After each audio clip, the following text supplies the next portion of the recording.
अनुपमा रोते हुए बोलती है, मुझे अब समझ आया कि रजनी ने भारती को इसलिए बहू बनाया ताकि वो मेरा भरोसा जीत सके। जसप्रीत भी हैरान होती है। अनुपमा सोचती है कि रजनी मेरे खिलाफ भारती को मोहरा बनाकर इस्तेमाल करेगी। जसप्रीत कहती है, आज भारती और वरुण का फोन बंद आ रहा था। रजनी ने जानबूझकर उन्हें कहीं भेज दिया होगा ताकि उन्हें इस बात का पता न चले। अनुपमा भारती को चौल गिराने वाली बात बताने से मना करती है और भारती को लेकर अपना डर जाहिर करते हुए बोलती है, उस रजनी ने सारी हदें पार कर दी हैं। वो फैसला कर लेती है कि झूठ चाहे कितना ही ताकतवर क्यों ना हो, जीत हमेशा सच्चाई की ही होती है और इस बार भी सच्चाई ही जीतेगी। परी और ईशानी भी अनुपमा की बात से सहमत होती हैं। अनुपमा बोलती है, वक्त की तो फितरत है कि वो बदलता है। दूसरी ओर रजनी पराग से कहती है, चौल वालों को हम घर के बदले घर दे रहे हैं। वो उसे विश्वास दिलाती है कि ये लोग तुम्हें बदुआ नहीं बल्कि दुआएं देंगे। पराग बेचैन होकर बोलता है, वो बात की बात है, लेकिन जो अभी हो रहा है उसका क्या होगा। रजनी कहती है, तुम अनुपमा की टेंशन मत लो, मैं उसे हैंडल कर लूंगी। असली जिंदगी में विलन की ही जीत होती है और मुझसे बड़ा विलन कोई नहीं है। पराग कहता है, कुर्सी और सत्ता के नशे ने तुम्हें शैतान बना दिया है। अनुपमा जी ने तुम्हारा क्या बिगाड़ा है। तभी रजनी कहती है, मुझे तुमसे मेरा कैरेक्टर सर्टिफिकेट नहीं चाहिए, मैं जैसी हूँ ठीक हूँ। तुम अपनी समधन की फिक्र करो।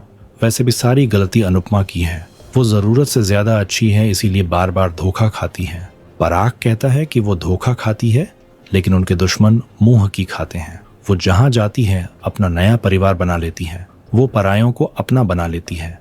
तुम में और अनुपमा जी में सबसे बड़ा अंतर ये है कि उन्होंने अनजान लड़की को अपना बना लिया और तुमने खुद की बेटी को अनजान बना लिया। रजनी चौंक जाती है।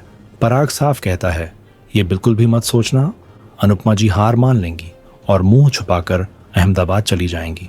रजनी कहती है, वो कुछ नहीं कर सकती। पराग रजनी को याद दिलाता है कि आज अनुपमा ने उसे हरा दिया है। रजनी कहती है, ये सब तुम मुझ पर छोड़ दो, पूर्वी छाया चौल हर हालत में गिरेगा और वहां टावर बनेगा। पराग कहता है, बहुत जल्द तुम्हें पता चल जाएगा कि अनुपमा जी किस मिट्टी की बनी है।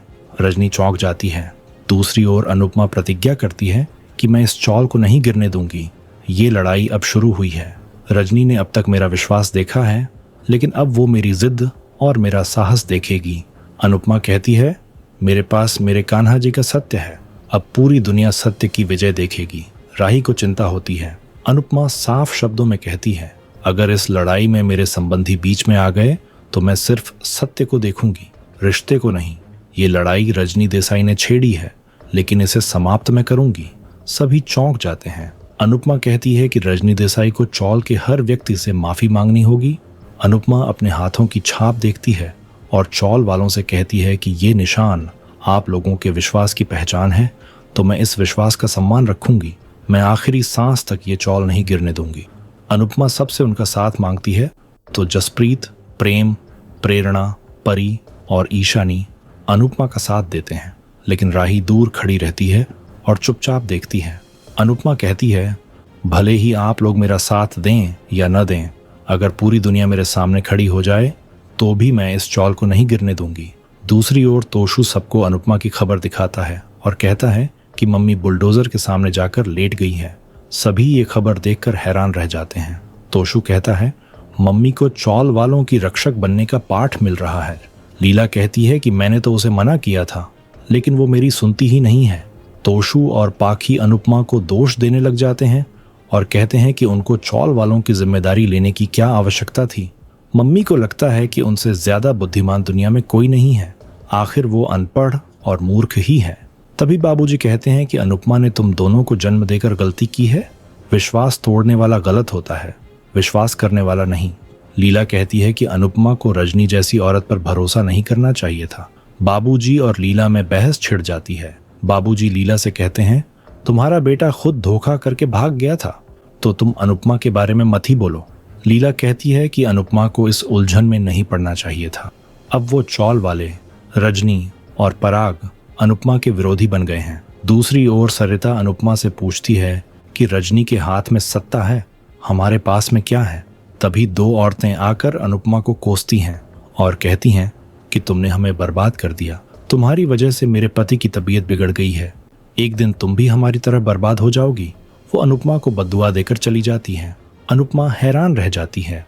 अनुपमा भगवान के सामने जाकर तिलक लगाती है और बाहर जाने लगती है। दूसरी ओर लीला अनुपमा को वापस बुलाने को कहती है। किंजल कहती है कि अगर मम्मी लौट आई तो सबको यही लगेगा कि मम्मी उन्हें धोखा दे रही है। बाबूजी कहते हैं, तुम लोग अनुपमा को परेशान मत करना, मैं अनुपमा से बात कर लूंगा। पाखी और तोशु ईशानी और परी को वापस बुलाने का फैसला करते हैं। लीला को अनुपमा और प्रार्थना की चिंता होती है। दूसरी ओर अनुपमा गुस्से में रजनी के घर जाती है। गार्ड अनुपमा को रोकता है, लेकिन अनुपमा कड़ी आवाज में उसे कहती है कि आज मेरा पारा चढ़ गया है, इसलिए मेरे रास्ते में मत आओ। मुझे पता है तुम अपनी ड्यूटी कर रहे हो और अक्सर ये अमीर लोग गरीब को दबाने के लिए गरीब को ही काम पर रखते हैं। गार्ड भी अनुपमा की बात से सहमत हो जाता है और उसे जाने से नहीं रोकता। अनुपमा अंदर चली जाती है। इधर रजनी खुद से कहती है कि मेरी तो जीत हो चुकी है। तभी अनुपमा आकर कहती है कि तुम नहीं जीती हो, ये खेल अब शुरू हुआ है। रजनी अनुपमा को पानी देती है और कहती है कि सुबह से भाग दौड़ कर रही हो, थक गई होगी। अनुपमा रजनी से साफ पूछती है कि तुमने इतना बड़ा विश्वासघात क्यों किया। रजनी कहती है कि मैंने ये सब पैसे के लिए किया है। अनुपमा पूछती है कि क्या तुम्हारे लिए परिवार, प्रेम और मित्रता कोई मायने नहीं रखते। अनुपमा रजनी से साफ कहती है, मैं तुम्हारा धोखा जीवन भर याद रखूंगी। तुमने उन गरीब चौल वालों से उनका भविष्य छीना है। तुमने इतने सारे लोगों का घर उजाड़ा है। क्या ऐसा करते हुए तुम्हें शर्म नहीं आई? क्या तुम्हें घर के मायने पता है? अनुपमा रजनी को घर का महत्व समझाती है और कहती है, जिस व्यक्ति को गरीब की हाय लगती है वो कभी नहीं बचता। रजनी अनुपमा की बातों को नजरअंदाज करती है। अनुपमा कहती है, सुधर जाओ और अपनी गलती को सुधार लो। सिर्फ तुम ही उन्हें बेघर होने से बचा सकती हो। अनुपमा रजनी को चलने को कहती है, लेकिन रजनी उससे हाथ छुड़ा लेती है। अनुपमा गुस्से में पूछती है कि तुम ऐसा क्यों कर रही हो। तभी रजनी कहती है कि मैं तुमसे जलती हूँ। अनुपमा चौंक जाती है। रजनी साफ कहती है कि मुझे तुमसे जलन होती है। मेरे पास सत्ता, पैसा और रुतबा है, लेकिन फिर भी वो चौल वाले तुम्हें मानते हैं। तुम एक साधारण औरत हो जिसके पास ना पैसे हैं और ना ही सत्ता है, फिर भी तुमने सब लोगों के दिल में जगह बना लिया। मैं ऐसा नहीं कर पाई। रजनी हंसने लग जाती है और कहती है कि मेरे पास कुर्सी है, लेकिन ताकत तुम्हारे पास है। अनुपमा चौंक जाती है। रजनी कहती है कि मैं नेता हूँ, लेकिन जनता अनुपमा की बात मानती है। इससे मेरा क्या होगा? आने वाले एपिसोड में देखने को मिलेगा रजनी सिक्योरिटी को बुलाकर अनुपमा को घर से बाहर निकलवा देती है। अनुपमा मंदिर में जाकर चौल वालों के लिए भगवान से प्रार्थना करती है। तभी पराग भी मंदिर में आता है। अनुपमा उसे देखकर चौंक जाती है। आपको क्या लगता है, क्या अनुपमा और रजनी के बीच युद्ध होगा? कमेंट करके जरूर बताएं। अगर आपको हमारी वीडियो पसंद आ रही हो तो वीडियो को लाइक शेयर करना ना भूलें। साथ ही चैनल को भी सब्सक्राइब करें। वीडियो देखने के लिए आपका बहुत बहुत धन्यवाद।